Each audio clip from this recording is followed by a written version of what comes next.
오늘 우리에게 주시는 하나님 아버지의 말씀은 사도행전 25장 23절에서 끝절인 27절까지 제가 봉독에 올리겠습니다. 이튿날 아그리빠와 버니게가 크게 위험을 갖추고 와서 천부장들과 시중의 높은 사람들과 함께 접견 장소에 들어오고 베스도의 명으로 바울을 데려오니 베스도가 말하되 아그리빠 왕과 여기에 같이 있는 여러분이여 당신들이 보는 이 사람은 유대의 모든 무리가 크게 외치되 살려두지 못할 사람이라 하여 예루살렘에서와 여기서도 내게 청원하였으나 내가 살피건대 죽일 죄를 범한 일이 없더이다. 그러나 그가 황제에게 상소한 거로 보내기로 결정하였나이다. 그에 대하여 황제께 확실한 사실을 아뢰을 것이 없으므로 신문한 후 상소할 자료가 있을까 하여 당신들 특히 아그리빠 왕 당신 앞에 그를 내세웠나이다. 그 죄목도 밝히지 아니하고 죄수를 보내는 것이 무리한 일인 줄 아나이다 하였더라. 아멘. 다시 한번 오늘 새벽 기도에 참석하신 여러분들을 주님의 이름으로 환영하고 축복합니다. 우리가 계속해서 사도행전 말씀 나누고 있어요. 오늘은 사도행전 25장이 이제 마지막 부분이에요. 이제 이 유대의 벨릭스 총독에 이어서 베스도 총독이 후임으로 총독에 부임한 후에 제일 먼저 처리해야 할 상황이 바로 바울에 관한 문제였죠.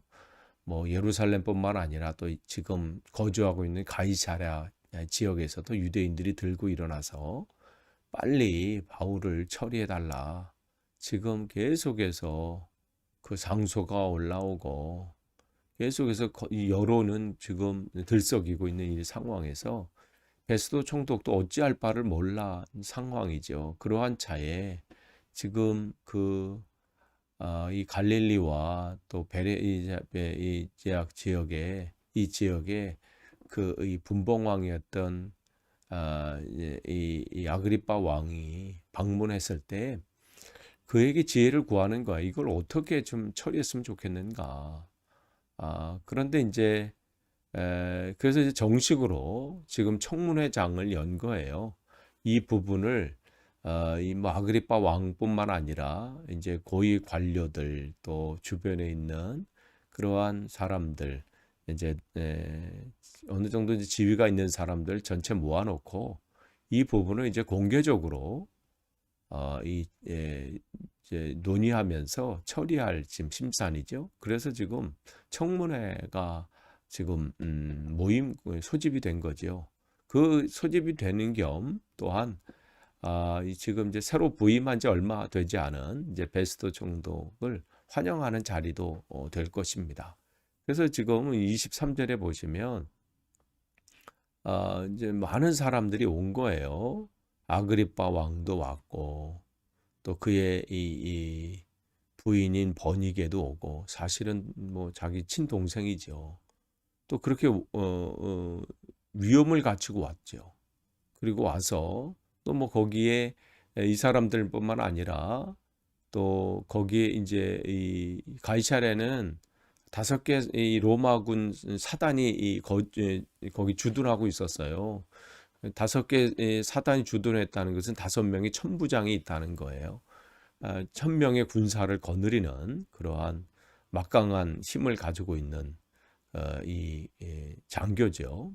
그 5명도 왔고 그 다음에 그 가이사랴 지역의 높은 사람들 즉 시의원도 이제 참석하고 뭐 그렇게 지금 대단한 사람들이 다 모여 있는 거죠. 그 안에서 이제 베스도가 지금 바울에 대한 이야기를 쭉 하는 거예요. 바울은 또 거기서 이제 끌고 와서 그러면서 내가 이 사람들이 자꾸만 이렇게 고소하고 하는데 내가 아무리 봐도 이 사람에 대한 죄를 찾을 수가 없다.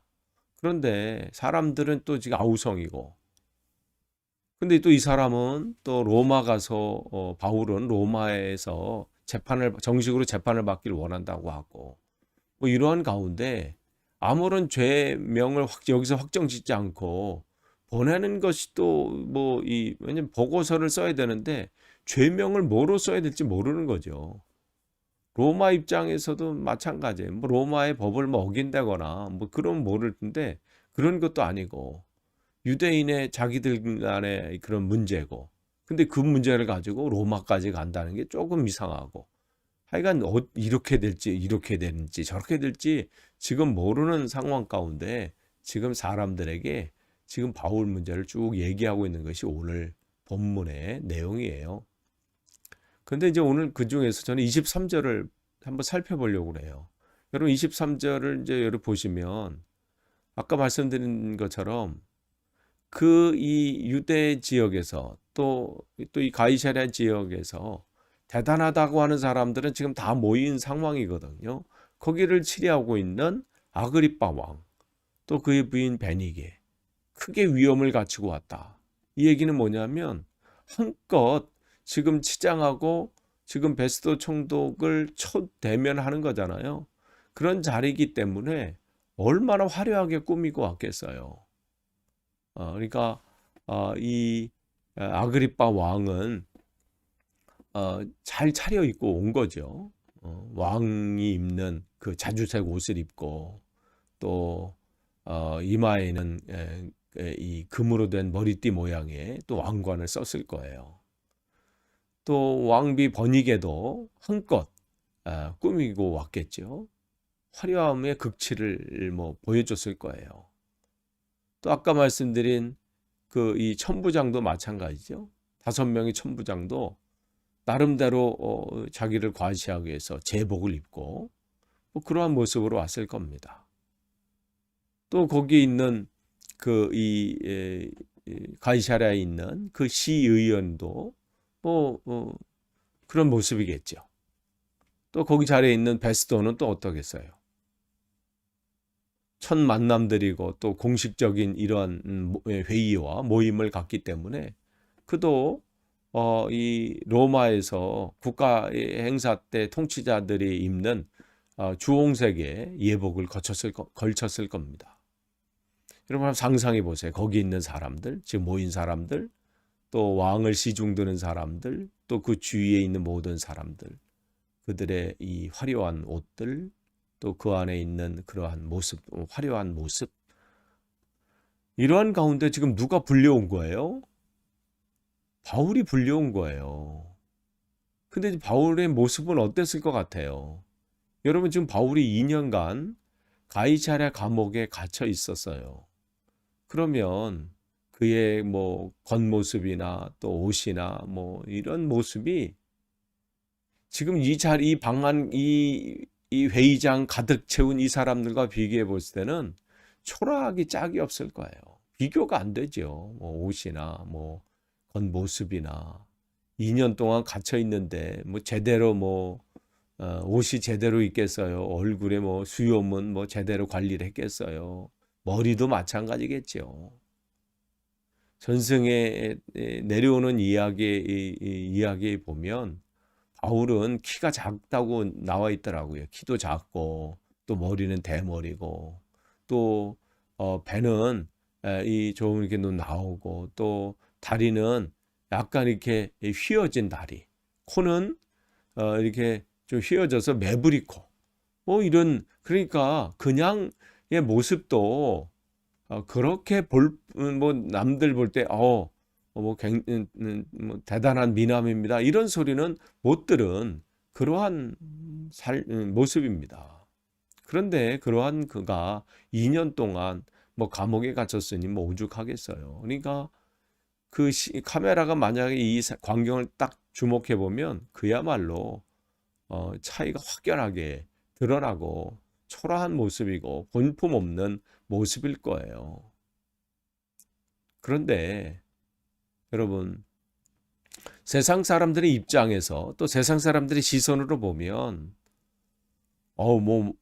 이 아그리빠 왕, 또 베스도 총독, 또 거기에 있는 군인들 대단한 모습이고 어쩌면 부러워할 만한 위치에 있잖아요. 나도 저렇게 한 나라를 통치하는 그러한 자리에 올라가면 얼마나 좋을까. 또 그 당시 최상의 강대국인 로마의 이 총독으로 부임할 정도면 대단한 파워 아니겠어요? 나도 저런 자리에 한번 서서 한껏 마음껏 뭔가를 해봤으면 하는 것이 모든 사람들이 기대고 또 꿈일 거예요. 뭐 그렇지 않으면 천부장 정도의 그 위치도 대단한 거죠.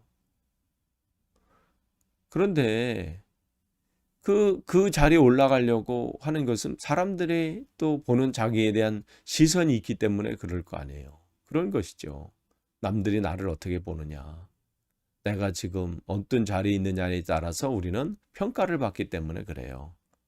사람들이 나를 이런 초라한 모습보다는 좀 화려하고 어떤 높은 자리에 있고 뭐 이런 것들이 얼마나 사람들이 기대하는 바가 되겠어요?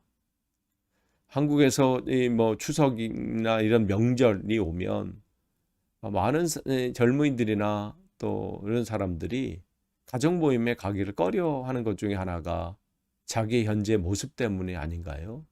가면 뭐 결혼했냐, 직장은 다니냐, 요즘 뭐 하고 있냐, 이러한 질문들 앞에 자기가 초라한 모습을 드러내는 것도 뭐 어렵기 때문에 그렇게 해서 못 가는 이들도 있다고 합니다. 그래서 사람들의 시선이 참 우리는 참 중요해요. 그런데 우리가 여기서 볼 것은 정말 크리스찬은 누구의 시선을 바라봐야 되느냐?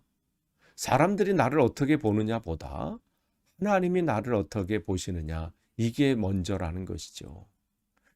여러분, 하나님이 보신다면 이 청문회 장소에 모인 사람들, 한쪽은 화려해요. 한쪽에 서 있는 바울은 초라하기 그지없어요. 그러나 하나님의 입장에 봤을 때는 하나님의 시선은 누구에게 가 있을 것 같아요? 아그리파 왕도 아니고 베스도 총독도 아니고 바로 바울에게 가 있을 겁니다. 겉모습은 초라하고 겉모습은 볼품없어도 그 안에 정말 하나님으로 가득 차 있는 이 한 사람. 겉모습은 겉에 있는 옷과 몰골은 부족히 연약하고 볼품이 없다 할지라도 그 안에 하나님으로 충만해서 성령으로 충만해서 그 사명을 감당하려고 지금 그 안에 정말 하나님의 영으로 가득 차 있는 이 한 사람, 하나님은 기뻐하실 겁니다. 이 사람보다 아름다운 사람이 어디 있겠습니까? 하나님의 관심은 여기 있다는 것이죠. 여러분은 무엇으로 지금 여러분을 치장하고 있습니까? 겉모습이 여러분 중요합니까? 사람들이 보는 시선이 여러분은 중요합니까?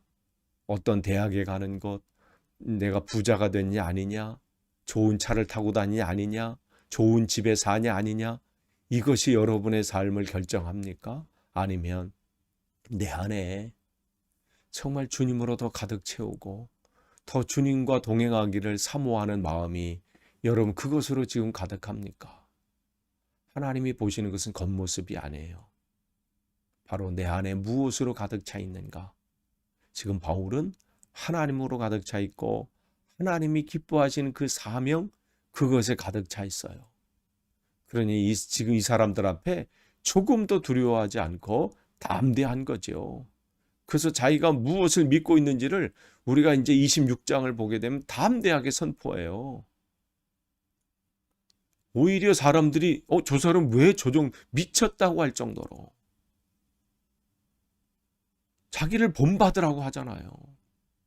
이게 이 시대에 크리스찬이 이게 필요합니다. 세상에 다른 것이 아니라 하나님으로 가득 찬 것. 오늘도 여러분 세상 사람들의 시선에 여러분의 마음을 빼앗기지 마시고요. 하나님의 마음으로 여러분 가득 채워서 하나님을 바라보고 오늘도 그것으로 가득 채워서 승리하시는 하루 되시기를 간절히 축원합니다. 기도하겠습니다. 하나님 감사합니다. 오늘도 우리에게 귀한 하루를 허락하시고 또 말씀으로 기도로 하루를 시작하게 하시니 감사합니다. 하나님, 세상의 시선을 의식하기보다는 하나님을 바라보기를 원합니다. 세상 사람들이 나를 어떻게 평가하느냐보다 하나님이 나를 어떻게 평가하실까, 이것을 먼저 생각할 수 있는 하루가 되기를 원하고 그렇게 하루하루 주님 앞으로 나아가기를 원합니다.